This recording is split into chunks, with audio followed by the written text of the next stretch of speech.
Hi, thanks for having me. So anyway, the title of this presentation is Stopping Stupid.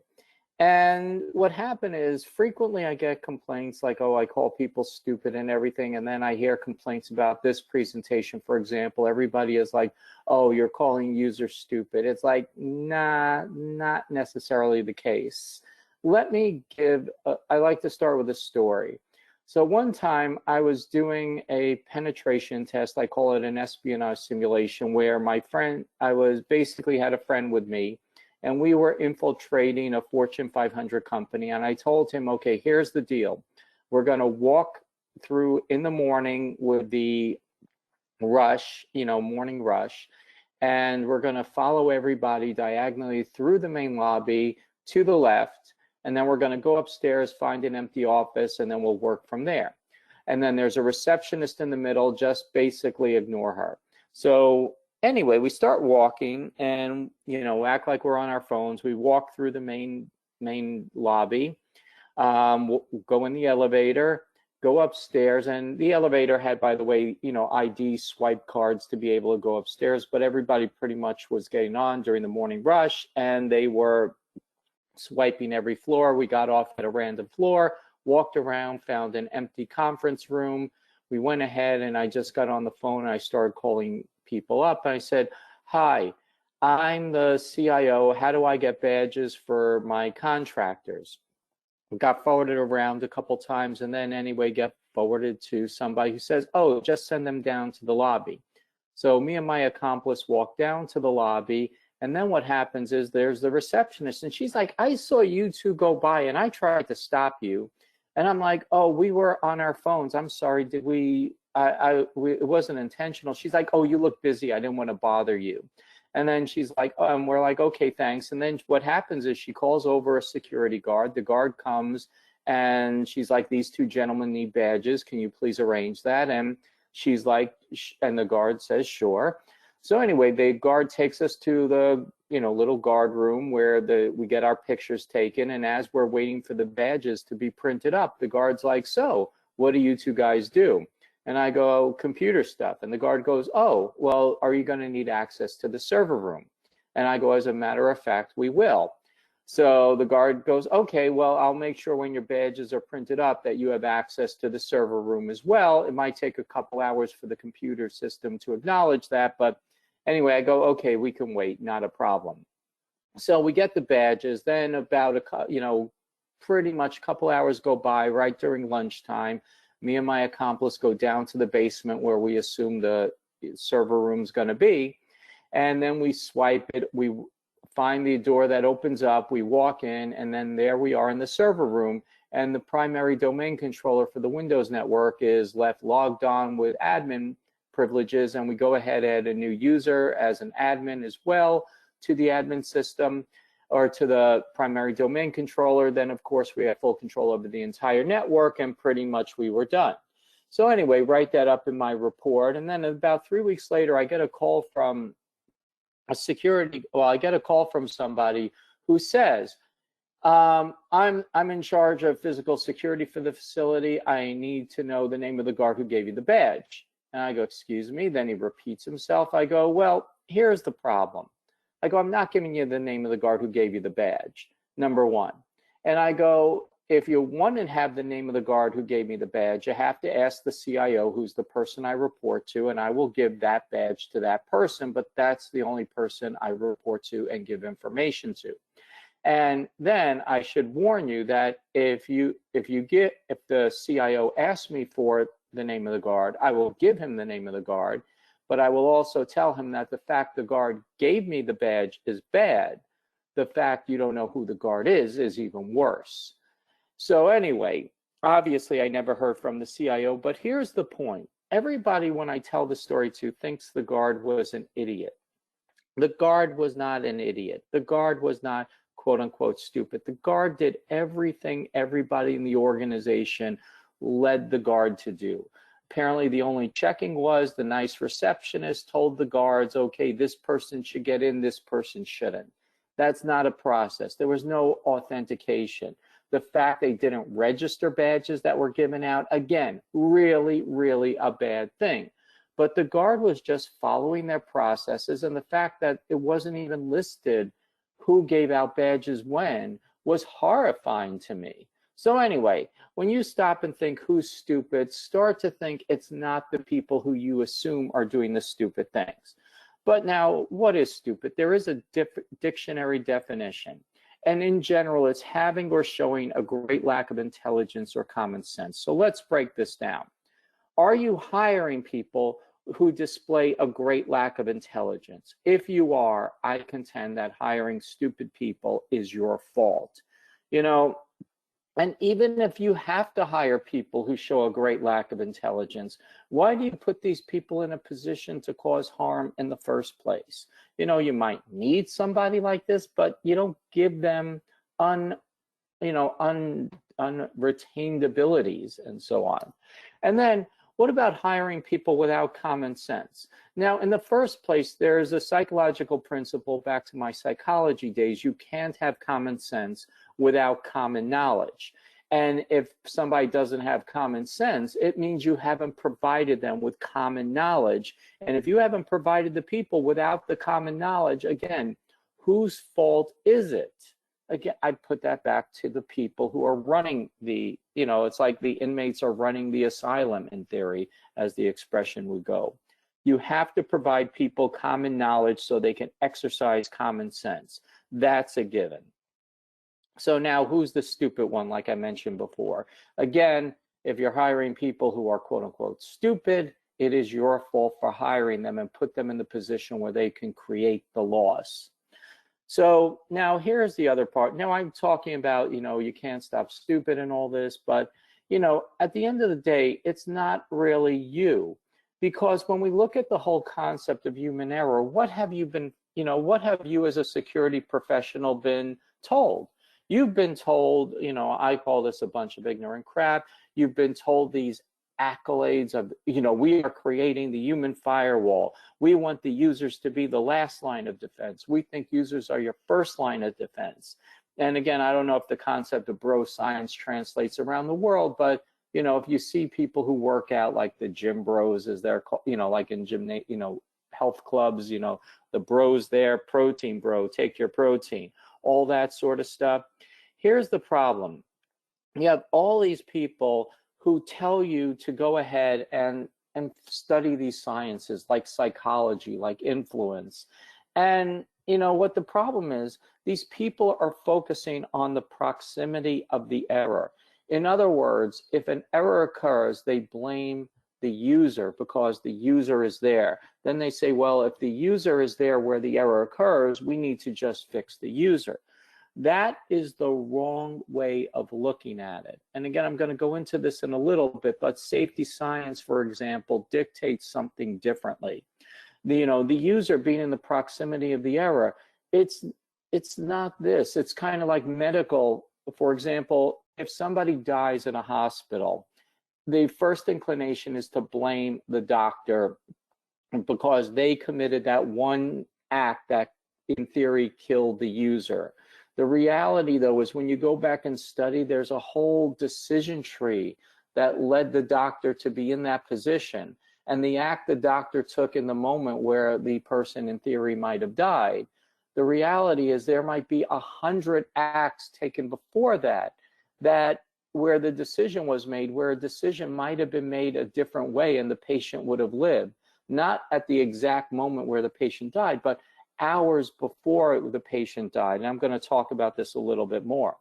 Because generally, if you look at the analogy it kind of uses, when a user makes a mistake, everybody says, oh, we just need a better, more aware user.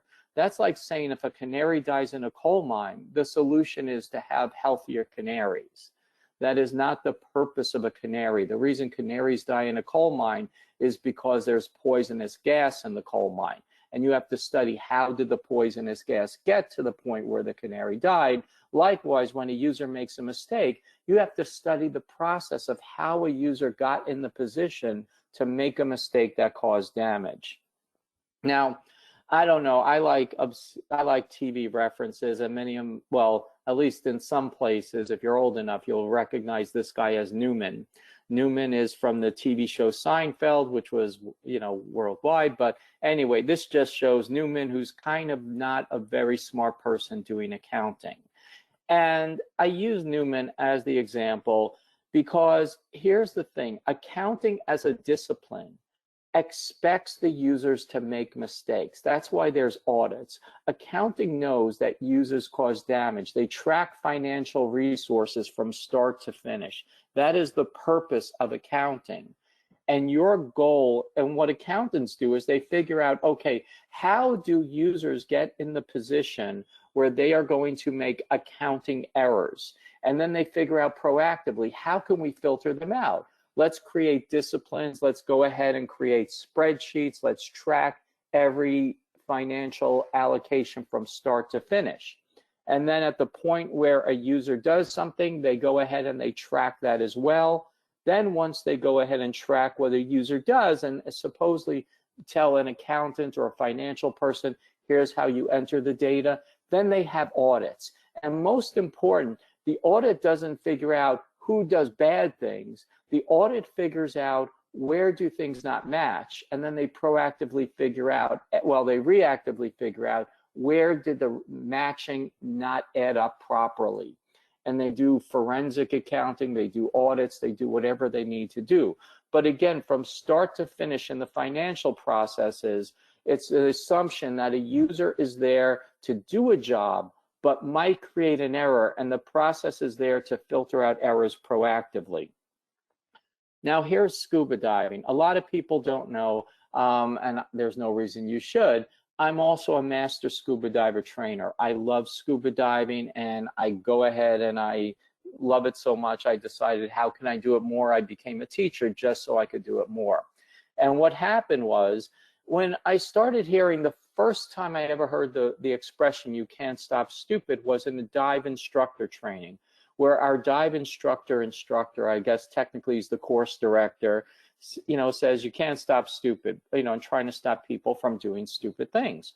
The reality was I'm sitting here thinking our whole instructor training is really to quote unquote stop stupid. We are here, for example, because before a student is allowed in the water, in the first place, they have to go ahead. They have to have a physical done. So we know they're not just going to die from bad health in the water. We know they're not going to have an incident. They also have to have a swim test to make sure that they're at least comfortable in the water. Not necessarily that they're a great swimmer, but at least they're not going to freak out inside the water. So that's another thing. Then generally, before you put a diver in the water, they have to take training. Training is all about how to dive safely. It's about a little bit of the science behind it, but it's mostly how to react appropriately in different situations and so on, so they're less likely to have an accident and create injury. Then when we put them in a pool, we don't just say, here's the ocean, go ahead. We put them in a pool and have them demonstrate basic skills in a pool. We show them the equipment, how to set it up. Then once we skip ahead, then to put them in the water and test them, we put them in controlled water just to a given level of depth where they're monitored. And then there's insurance along the way. There's, everybody's insured. We know where medical facilities are, but the whole process of scuba diving has made scuba diving statistically safer than bowling, which again is a true statistic. But either way, another thing, the picture on the screen shows people being certified.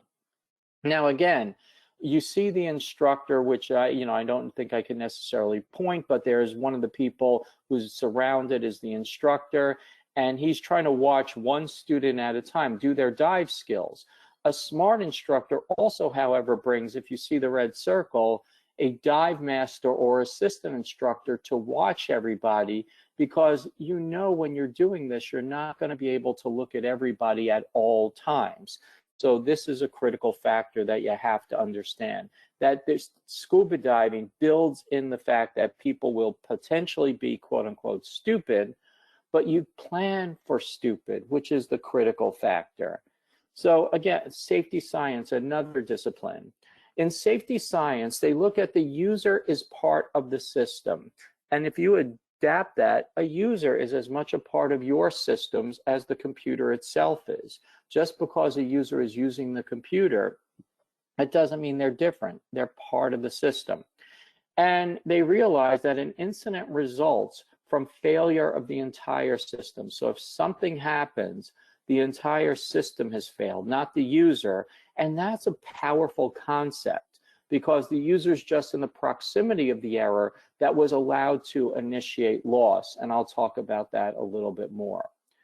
On your screen now are a bunch of Boeing 737 MAX jets. And, you know, unfortunately, more than 300 people died because the 737 MAX jets, 2 of them out of many crashed, and there were many more incidents averted because of pilots saving the planes. Now, what happened was, in theory, when the incidents occurred, the first thing people wanted to do was blame the pilots, because the planes essentially steered themselves into the ground and the pilots didn't stop it. And that obviously was a bad thing, but was it really pilot error that was the cause? And now the question is, could the pilots have theoretically saved the plane?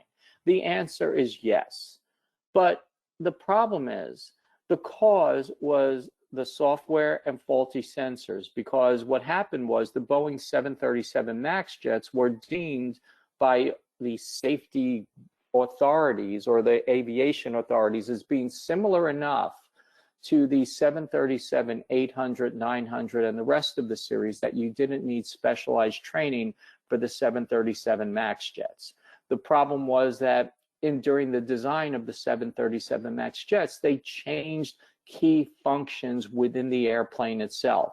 For example, there are these AOAs, angle of attack sensors on sides of the planes. There's 2 of them.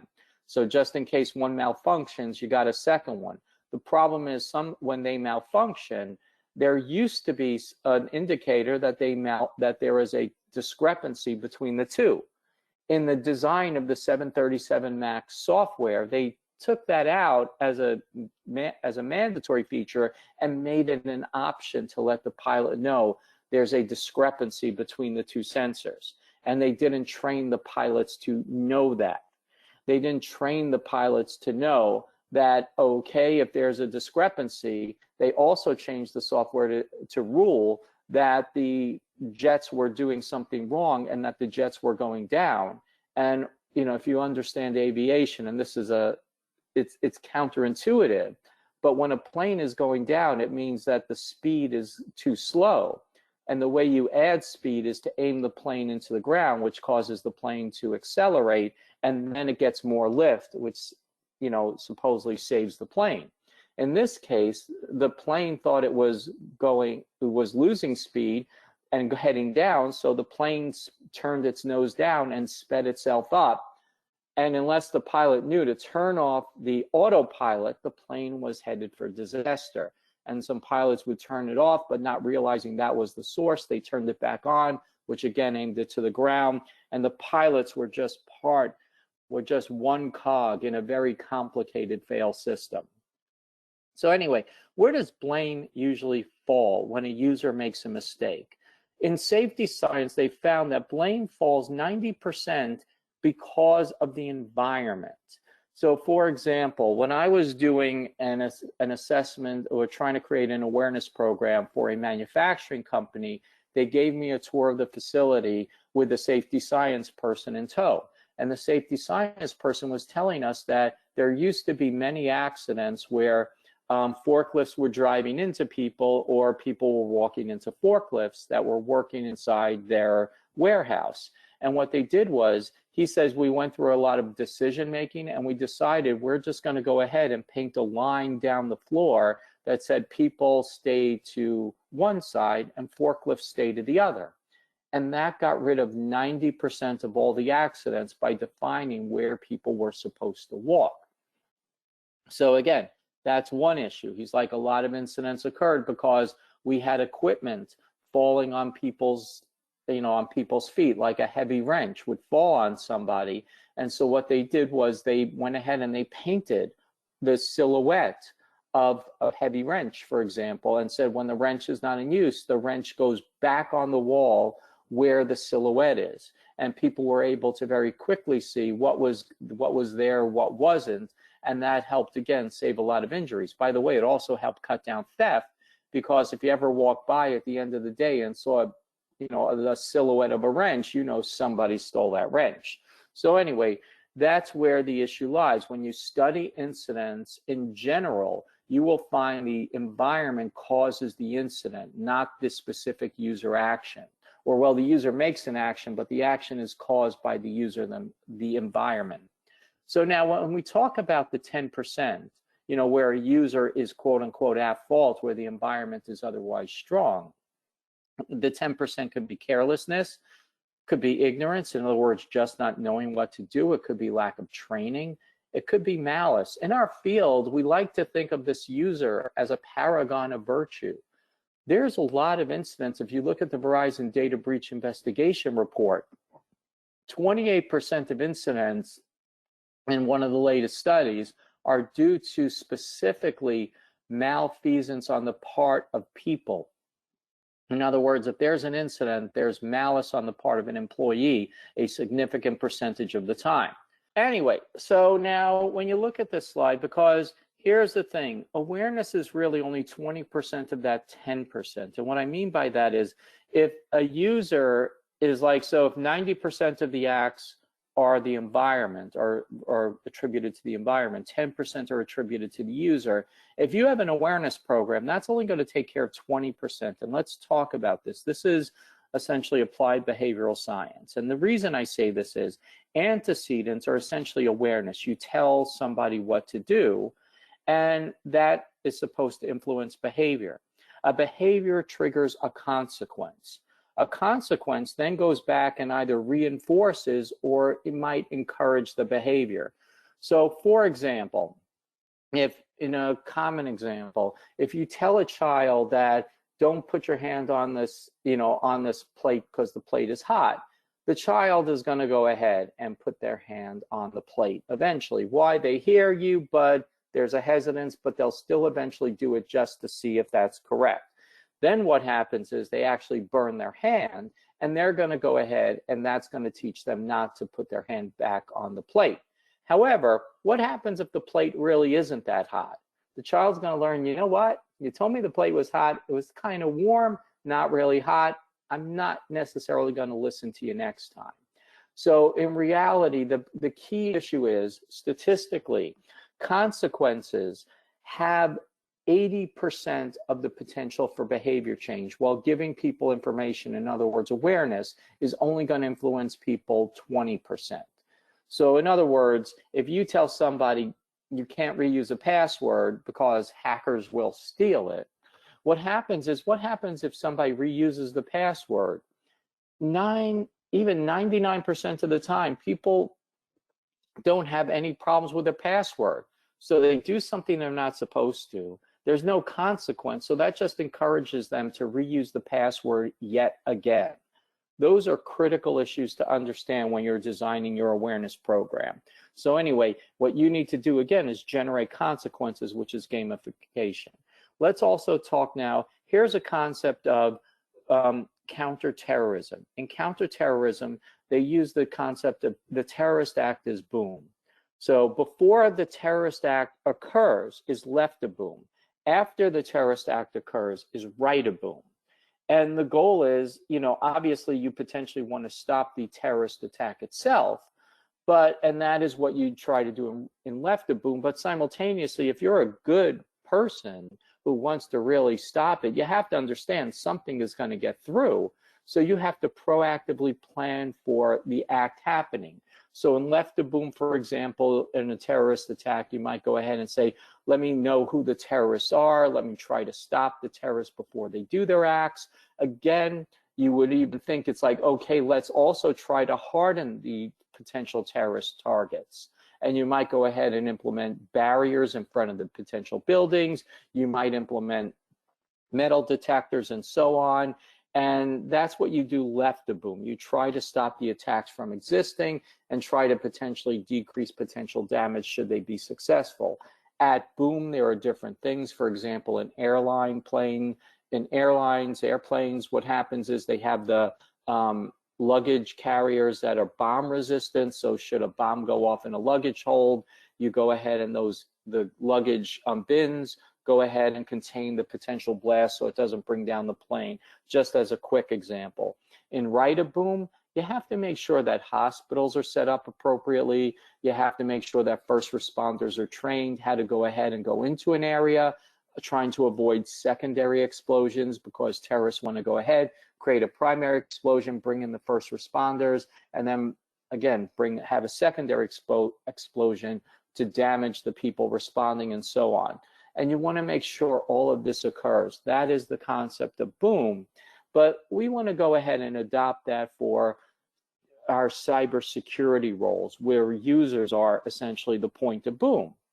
So I think I brought this up before, but again, you have prevention and protection leading up to the boom to try to eliminate it. When you can't eliminate the boom itself, you have to understand how to do response, recovery, and restoration. Now, each phase involves its own form of protection, detection, and reaction. And here's the critical focus and why I use this concept and address that with user-initiated losses, I'm calling it. With 90% of attacks, according to all studies, 90% of all serious attacks occur where the user is the trigger for the attack itself. And that's critical. So again, we look at user is the proximity of where the attack is not initiated, but where the attack is realized. So if a user clicks on a phishing message, the attack is realized when the user actually clicks on the phishing message. So anyway, before left-A-Boom, we have protection, detection, and reaction. At boom, we have protection, detection, and reaction, and Write-A-Boom, protection, detection, and reaction. Now, I want to introduce the concept, and I've been mentioning it, but user-initiated loss. Just because, and I'm going to use phishing as an example because it's quick. Just because a user clicks on a phishing message, it doesn't mean your network should be destroyed. It doesn't mean there should be a compromise. A user can take an action, but the action does not have to result in damage or loss. This is why I call it user-initiated loss. If a user takes an action, they have initiated a potential sequence of events, but it doesn't mean loss has to be realized. So your goal is to ideally stop left-A-Boom. You want to stop a potential attack from reaching the user where a user can initiate it. Then at the point of boom, you want to stop the user from initiating a loss to the best of your ability. So that might be awareness. It also might be a better user experience, which filters it out. But then Write-A-Boom. The user initiated the loss. Why are you not proactively mitigating the damage? That's critical. So again, at all phases, we're talking user-initiated loss. In left-A-Boom, prevent the user from being in a position to initiate the loss. In other words, you might take the user out of the whole decision-making process. You can re-engineer, like for example, I use McDonald's lately as an example. McDonald's has put in kiosks to replace cashiers around the world. If you put in a kiosk where the user's inputting their own information, now the cashier can't make an error in mishearing what the user's saying. Likewise, you also are taking away the potential for a cashier to steal money, either from the store or from the customer. So that's another critical factor. So again, in left-A-Boom, you're stopping the potential. You're also going ahead and creating a culture. Culture creates consequences to assist. In other words, we're having people go ahead and act securely, proactively, and that's critical. So you want to try to go ahead and create a loss prevention culture as best you can. And also users might create in detection. For example, if a user potentially sees a phishing message, a user sees somebody coming into the building, they can stop the person or alert the guards that there's somebody walking around facilities and so on. Governance. Are all organizational processes clearly defined? In other words, you have to tell a user how they're supposed to behave. More frequently, awareness just tells people what they should be afraid of. Governance should be able to tell a person, here's how you do your job correctly. And you need to define how people do their jobs correctly in detail. And this is a phase most security professionals don't do, and this could be a presentation itself. But governance is key. You need to define how people do their jobs securely, not what people should be afraid of. At point of boom, this is where the user is presented with the opportunity to initiate loss. And again, do they do it? Do they detect it? Do they prevent it? Do they sound the alarm? In other words, not just prevent it, but let somebody know there's something wrong. And remember, this could be due to accident, carelessness, malice, or whatever. You need to just remember that when a user's in the position to initiate loss, do they do it or not? And again, this could be due to user experience, this could be due to awareness, whatever the cause may be. And this again is policies and governance. You know, I use the analogy of Elmer Fudd, and I don't know how many people around the world these days remember Elmer Fudd, but he was Bugs Bunny's nemesis. Look it up, Google it. And what happened is Elmer Fudd was kind of not very bright, and he was always on the lookout for the wascally wabbit trying to catch Bugs Bunny. Now, if Bugs Bunny would dress in a dress and wear a wig, Elmer Fudd couldn't recognize him. And the problem is, the reason I use this analogy, when you're there telling your users what to be afraid of, if it somehow puts on a dress and a wig, your users will not recognize it. So you should be telling your people not what to be afraid of, but how they should act appropriately at all times. That's what your awareness program should be, driven by policy and governance. Right a boom, again, loss has been initiated. Does your environment proactively detect it? Just because a user clicks on a phishing message, it doesn't mean the phishing message has to create damage. If a user doesn't have admin privileges, they can't go ahead download malware. If you have web content filtering, that should potentially stop the user from downloading malware. It should stop them from sending out critical information, like data leak protection should stop users from sending out critical files or whatever the case is. Most important, and here's the critical at Right a Boom, do you go back and do a post-mortem? Do you analyze where the incidents occurred, how they occurred, and so on? So in other words, what enabled the incident, what caused the incident, what could have been prevented? Likewise, if the incident could have been worse, where did you get lucky, and figure that out, because frequently that happens as well. But just remember, the proximity, just because the user initiated the loss, that's not the right and only place to look. You have to look at the whole system. It sounds difficult, but when there's an accident, safety science does this from start to finish. When there's a financial loss, accounting does this. If there's an operational issue where a factory is impacted, operations does this from start to finish. Cybersecurity has to do this as well. And like I mentioned before, if 90% of incidents result from some form of user-initiated loss, you can go ahead, and this can pretty much address most of the other incidents as well. Let's talk about CEO fraud, where just as a quick example, so I've had a case where somebody goes ahead and pretends to be the CEO and requests somebody to send out critical information or send out money. And what happens is somebody sends an email message appearing to be from the CEO to a financial analyst. And how can that be stopped, where they're asking a financial analyst to send out money? What happens is you can left a boom. You filter out potential phishing messages. You could tag a message and say, this might not be from the CEO, or you don't care who it's from. This came from outside the organization, so flag it as external. At the point of boom, where a financial person is potentially looking at the message, or they're looking at it, what's the process for the release of PII? Or what's the process for the initiation of financial transactions? And these people need to have training in this sort of information. What is the training in the process of how do you release PII or money or whatever else? And then you need to reinforce the process at the point of boom. Asking people, do you have permission? Has the right person authorized this? At Right a Boom, you warn people, you pretty much are sitting there and you're saying, hey, is this person sending out money? What is the process for this? What was the authorization process? Is there data leak prevention if they're sending out sensitive files to catch the files before it goes out to somebody and so on? And this is just one case. where you look at everything, stop the people from being in the position, and then assume they did something wrong. How do they go ahead and address it? And again, handling a PII as a whole, not just when somebody's imitating the CEO. When somebody's, going ahead and asking for any types of PII, what's the process for release? Data leak prevention stops a whole massive plethora of attacks. Filtering of incoming email messages on servers, again, critical for filtering out all types of attacks. Tagging mail as external, warning of attachments, and so on. And again, if you can mitigate 90% of attacks by robust countermeasures, that'll pretty much take care of most of the other 10%. But, just consider that in the future.